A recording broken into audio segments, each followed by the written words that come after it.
Welcome back to Learning with Merit. Today we are still discussing primitive types. We're going to look at Booleans and characters today. Our last two primitive types that we need to know about in Java.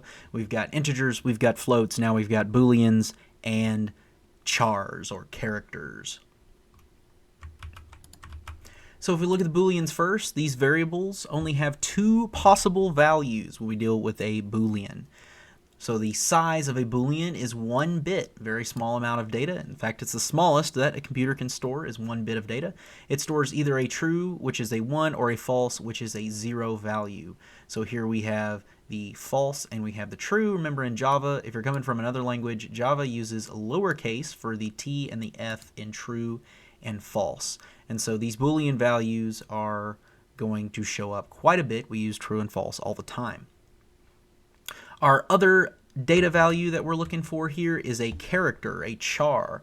And the size of a char or car or however you say it, depending on how you want to say it, the size is going to be 2 bytes. It's going to store a single character / letter, or it can store what we think of as ASCII values. Now, the ASCII table, if you've never seen one before, is something that you should look up. But I will also tell you there are only 3 values that for the moment you really need to memorize when you're dealing with the letter and character value for certain things.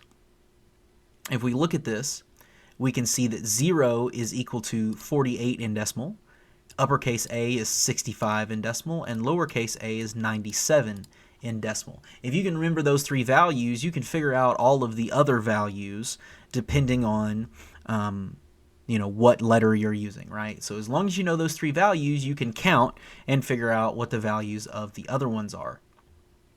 For example, if we're looking for C here and we wanted to know what the decimal value it is with our character here, we could look at A, we know that's 65, so B is going to be 66, and C would be 67. So this could also be 67. And you want to really make sure, this is the most important thing about characters, that we put them in single quotes.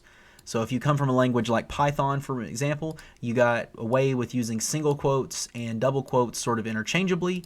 Now you have to make sure that you only use double quotes when you're referring to what we will talk about as strings, and single quotes when you are dealing with chars. And the good news is because chars always map to values like this, they can be used for a lot of really interesting things. That's it for now. Thank you for watching Learning with Merit.